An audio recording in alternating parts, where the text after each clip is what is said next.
বন্ধুরা একটা নীল রঙের প্রদীপ নিয়ে নেবে। রঙটা কিন্তু এক্ষেত্রে খুব ম্যান্ডেটারি, আমি কখনো রঙের কথা বলি না, কিন্তু এই দিনের জন্য আমাদের নীল বা কালোই দরকার হবে।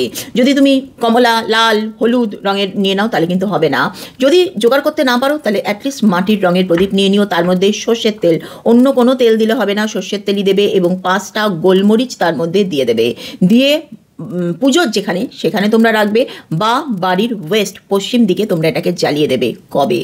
12 তারিখ আসছে কাল ভৈরব জয়ন্তী। বিশ্বাস করো, জন্ম জন্মান্তরের পাপের জন্যই কিন্তু আমাদের জীবনে যা কিছু সাফারিং, কেউ কেউ কষ্ট পাচ্ছে ভয়ঙ্কর রকমের, কিন্তু কেউ কেউ আবার পাচ্ছে না। কেন? এই যে ডিফারেন্সটা কেন? টোটকা সবসময় কাজে লাগে না কেন? কারণ তোমার যা কর্মফল, সেই কর্মফল কিন্তু আমাদের ভোগ করতেই হবে। এই টোটকাগুলো করে আমরা সেইগুলোকে কিছুটা রিলিফ দিতে পারি। সুতরাং কাল ভৈরব জয়ন্তী পূর্ব জীবনের পাপ থাকলে পরে আমাদের সাফারিংকে কমাবে। শত্রু তারা যারা খুব পরেশান, নজর লাগা, আমি জানি না তোমরা কজন বিশ্বাস করো, কিন্তু আমি দেখেছি আস্থা খাসা জীবন একেবারে ঘুরে যায়, বসে যায় মানুষ, নজর লাগা, এই সমস্ত জিনিসগুলো কমবে। এই টোটকাটা, এই প্রদীপটা তোমরা সন্ধেবেলা 7টা থেকে 8টার মধ্যে জ্বালিয়ে দাও। পুরো প্রদীপটা জ্বলে গেলে ওই গোলমরিচের টুকরোগুলো পরের দিন নিয়ে গিয়ে কোনো মাটির মধ্যে তোমরা পুঁতে দাও।